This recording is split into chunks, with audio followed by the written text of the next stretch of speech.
Bismillahirrahmanirrahim. Assalamualaikum warahmatullahi wabarakatuh. Alhamdulillah. Wassalatu wassalamu ala rasulillah wa ala alihi wa sahbihi wa man wala wa ba'd. Mirsa Trans TV dimanapun anda berada dan sahabat-sahabat sekalian, saudara-saudariku, Alhamdulillah hari ini kita telah diperkenankan oleh Allah memasuki hari ke-14 di bulan suci Ramadan tahun 1440 Hijrah. Kita membiasakan diri untuk bermohon kepada Allah semoga seluruh puasa kita diterima oleh Allah Subhanahu wa taala. Di episode yang lalu kita telah belajar tentang ragam pintu-pintu surga. Pada kesempatan kali ini kita akan bahas tentang 4 jenis surga yang paling utama yang disebutkan dalam Al-Quran beserta amalan-amalan yang dimaksudkan. Setidaknya ada 4 ragam surga dengan level-level yang berbeda yang disampaikan oleh Allah dalam Al-Quran dan menawarkan setiap amalan-amalan untuk bisa memasukinya. Level yang pertama, ini yang paling tinggi, saya seringkali istilahkan dengan kelas VVIP, ya, orang-orang yang sangat dianggap penting dan spesial oleh Al-Quran. Terdapat di Quran surah keempat An-Nisa ayat 69. Level yang pertama ini adalah surga yang disiapkan oleh Allah untuk beberapa kalangan spesial yang akan tinggal dengan semua nabi yang pernah tinggal di bumi. Ada orang yang tinggalnya di surga itu tetangganya semua seluruh para nabi. Kata Allah, wa may yuti'illaha war rasula. Ada orang-orang yang mau taat kepada Allah dan Rasul, taat secara mutlak. Kata Allah salat, salat. Kata Allah puasa, puasa. Enggak pernah nanya, ya Allah kenapa subuh 2 rakaat? Padahal 2 rakaat aja masih ngantuk, gitu kan? Ya Allah kenapa harus puasa? Ya Allah kenapa 2:1 warisan? Ketika diperintahkan dia kerjakan. Maka orang itu faulaika ma'alladzina an'amallahu 'alaihim minan nabiyyin. Kalau benar dia taat kepada Allah dan Rasul, dia tunaikan secara sempurna, maka di surga kata Allah saya tempatkan dengan semua para nabi. Maka kalau anda rajin tahajud, maka lakukan tahajud sesuai dengan ketentuan Nabi. Bagaimana cara Nabi tahajud? Pelajari hadis-hadisnya. Ya, bagaimana Nabi berapa jumlah rakaatnya, bagaimana kekhusyuannya. Ketika tahajud anda diikutkan ingin seperti Nabi berusaha mengerjakannya, maka anda berpeluang memasuki level surga yang ini. Masuk lewat pintu tahajud, level surganya langsung dengan para Nabi. Anda senang puasa, ikuti bagaimana Nabi puasa. Nabi itu saking senangnya puasa, kalau istrinya nggak ada makanan pun seketika puasa. Pernah terjadi Sayyidah Aisyah nggak punya bahan makanan di rumah, dan itu hari Nabi tidak puasa. Kata Sayyidah Aisyah, ya Rasulullah, ya Allah, aku menzalimi Rasulullah, aku nggak masak hari ini. Tiba-tiba Nabi bisikan di telinganya. Apa kata Nabi? Zauji, sayang, aku puasa hari ini, ana shaim. Pernah satu ketika beliau masak dalam keadaan Nabi ya sedang puasa. Kata Sayyidah Aisyah, ya Allah, aku menzalimi Nabi, Nabi puasa kok aku masak.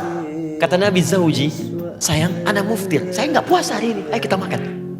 Tapi anda bayangkan, saking ingin dan cintanya dengan puasa dan mencintai istrinya, kebiasaan puasa itu diteruskan oleh beliau dalam keadaan bahkan tak ada makanan. Kalau anda meniru kebiasaan Nabi ini, berpeluang masuk pintu Ar-Rayyan, surganya bersama seluruh Nabi. Level yang kedua, ada level di taman surga. Quran surah ke-51 ayat 15 sampai dengan 23. Ya, taman surga itu indah. Di antara keindahannya, anda bisa melihat Allah langsung tanpa hijab. Amalannya di situ ada 3 jenis. Satu, orang-orang ini, mohon maaf teman-teman sekalian, rajin tahajud. Yang kedua, senang istighfar menjelang subuh. Wabil asharihum yastaghfirun.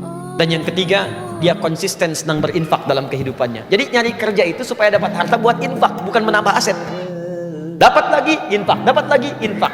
Maka di situ dia berpeluang mendapatkan surga yang kedua. Sekarang ada 2 jenis lagi. Apakah 2 jenis itu? Bagaimana cara mendapatkannya kalau anda tak sampai pada yang kedua ini? Nanti kita lihat setelah berdiskusi sejenak. Barangkali ada hal-hal yang ingin anda tanyakan dalam episode kali ini. Ada yang mau bertanya barangkali? Silakan. Bismillahirrahmanirrahim. Assalamualaikum warahmatullahi wabarakatuh. Assalamualaikum. Ustaz, ini menarik sekali, ini ada pintu-pintu surga. Adakah amalan-amalan yang dilakukan oleh kita sebagai umat muslim di bulan Ramadan ini yang memang bisa menggapai surga Firdaus? Itu kan salah satu yang kita ingin harapkan itu. Baik. Banyak dan sangat memungkinkan. Bukan hanya mungkin, sangat memungkinkan. Baik, Quran surah ke-23 ayat 1 sampai 9. 123. Qad aflahal mu'minun. Ada orang beriman yang pasti bahagia. Ingat kalau ada qad, Anda baca Quran menemukan kata qad itu di bahasa Arab disebut harfut tahqiq wa ta'kid. Huruf yang memastikan sesuatu dan menguatkan apa yang diberikan. Jadi ketika Allah menggunakan kata qad di ayat ini, seakan-akan Allah ingin mengatakan, saya jamin ya, pasti dan saya kuatkan ada orang beriman yang pasti bahagia dan sukses. Siapa mereka ini? Alladzina hum fi salatihim khashi'un. Pertama amalannya, dia selalu belajar salat supaya khusyuk. Jadi ada orang yang hanya salat untuk mengentaskan kewajiban saya, yang penting saya salat. Yang penting saya sholat maghrib 3 rakaat, ya kewajiban saya selesai. Yang penting saya sholat isya. Ada orang yang memang ingin sholat itu khusyuk. Kata Quran khusyuk, dia belajar bagaimana cara khusyuk. Orang itu ketika dia berniat khusyuk dalam sholatnya, lalu dia menghindari perbuatan yang tidak bermanfaat. Walladzina hum 'anil lagwi mu'ridun. Yang tidak penting tinggalkan. Perhatikan ujung ayatnya. Ulaika humul warithun alladzina hum yarithunal firdaus hum fiha khalidun. Mereka itu dijamin oleh Allah sebagai pewaris surga Firdaus yang masih tinggal di bumi. Semoga Allah memberikan bimbingan pada kita untuk meraih itu, insya Allah. Iya. Tapi adakah Ustadz di bulan Ramadan yang penuh keberkahan ini sebuah amalan yang mungkin gak ada di bulan-bulan yang lain yang diistimewakan untuk kita bisa menggapai surganya Allah? Banyak. Salah satunya hadis Nabi SAW, man qama lailatul qadri imanan wa ihtisaban ghufira lahu ma taqaddama min dhanbi. Tadi masih ingat di antara amalan surga Firdaus salat khusyuk kan? Kata Nabi, ada orang yang di bulan Ramadan khusus mengejar malam Al-Qadar, menunaikan sholat di setiap malam. Di rumus cepatnya, setiap malam Ramadan bangun. Kita kan nggak tahu kapan Lailatul Qadar itu. Kalau ingin dapatkan rumus cepatnya, kata Nabi, setiap malam bangun, walaupun cuma 30 menit. Bangun jam 3, bangun jam 2, walaupun cuma 30 menit, tunaikan sholat. Nah, ada orang yang mengejar itu lewat sholat. Begitu dia tunaikan sholat itu, khusyuk dia tunaikan, dosanya diampuni oleh Allah Subhanahu wa Ta'ala, dan pahalanya lebih daripada 1000 bulan. Ya, Anda cuma butuh misalnya 2 rakaat, itu 2 rakaat itu senilai dengan 83 tahun sholat malam tanpa henti. Ya, semoga Allah muliakan kita insya Allah dengan itu.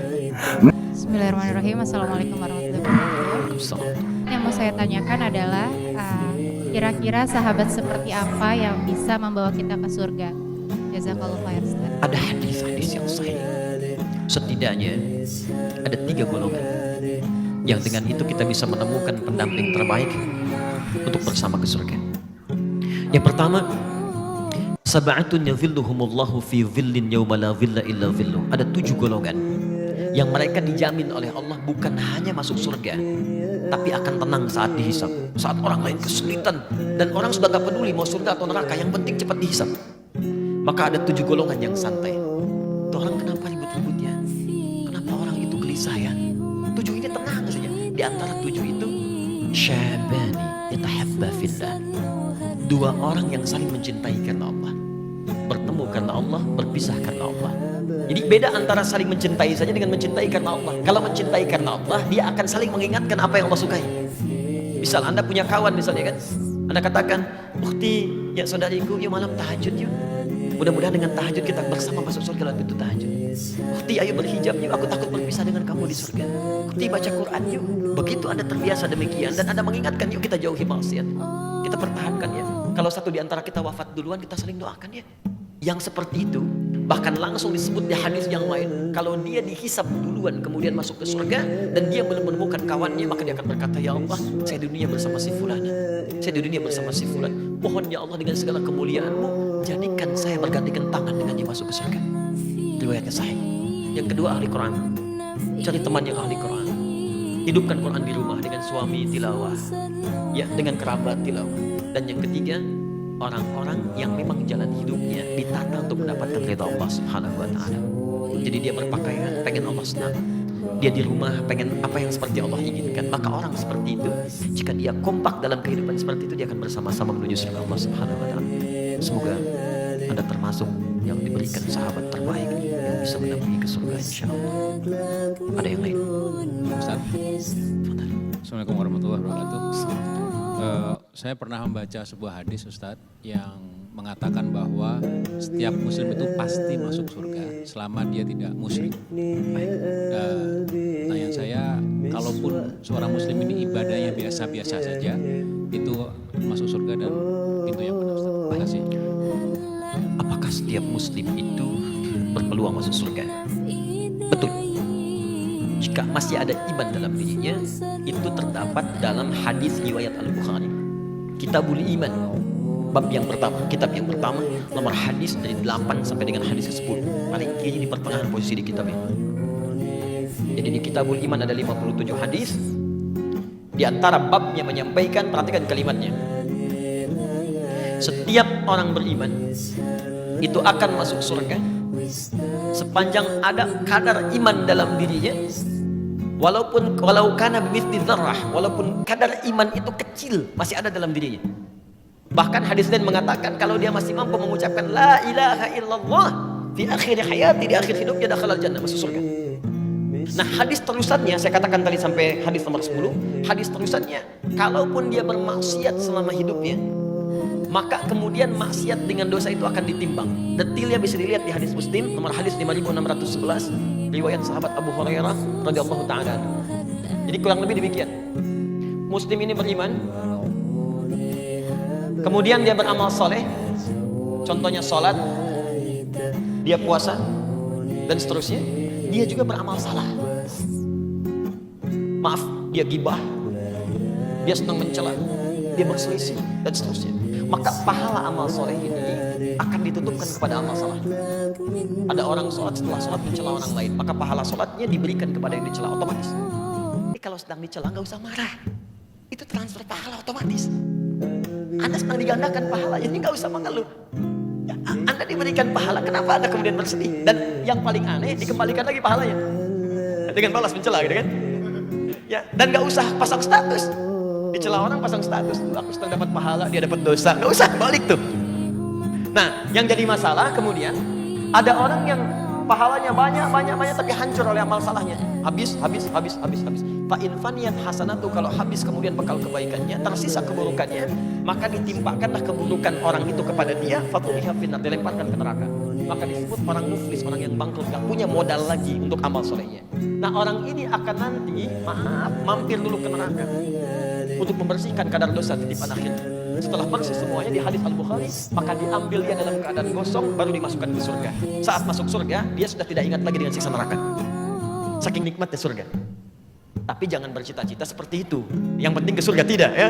Karena neraka itu, mohon izin sebelum saya simpulkan, neraka itu satu harinya itu 1000 tahun, satu detiknya 48 hari. Siksa paling ringannya, Quran surah keempat ayat 56, paling ringan, ditarik ubun-ubunnya, dicelupkan.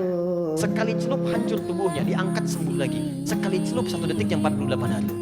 Kalau mau coba silakan aja, gitu ya. Ya, baik. Paham insyaallah ya.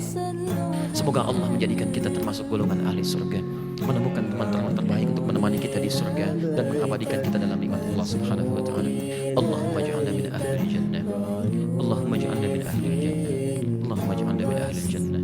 Wahai Allah, kami bermohon kepadamu, jadikan kami termasuk dari golongan-golongan ahli surga. Jadikan kami termasuk dari penghuni surga yang Engkau sampaikan beritanya dalam Quran-Mu ya Rabbal Alamin. Allahumma ya Allah, Allahumma ishtaqna bi Rasulillah sallallahu alaihi wasallam. Lam narahu fil hayah wala fil manam, fa'alqinal fursata bil liqamahu fil jannah. Ya Allah, kami merindukan perjumpaan dengan Rasulullah sallallahu alaihi wasallam. Kami tak pernah hidup bersamanya di dunia. Bahkan mungkin di antara kami tak pernah menatapnya, bahkan sekedar dalam mimpi. Maka mohon berikan kesempatan kepada kami untuk menjumpai di akhirat di surga kelak ya Allah. Jadikan kami termasuk umat Nabi yang disambut di pintu surga oleh beliau ya Rabbal Alamin. Allahumma alhiqna bis salihin ma'al ladzina an'amta 'alaihim minan nabiyyin was-siddiqin wasyuhada'i was-salihin wa hasuna ulaika rafiqa.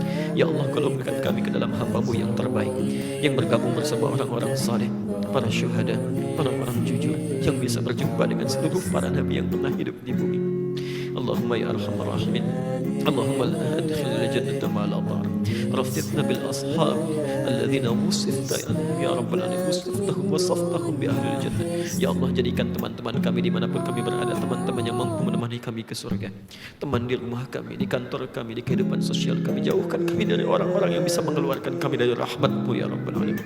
Rabbana atina fid dunya hasanah fil akhirati hasanah wa qina adzabannar. Bifadlika subhana rabbika rabbil izzati amma yasifun.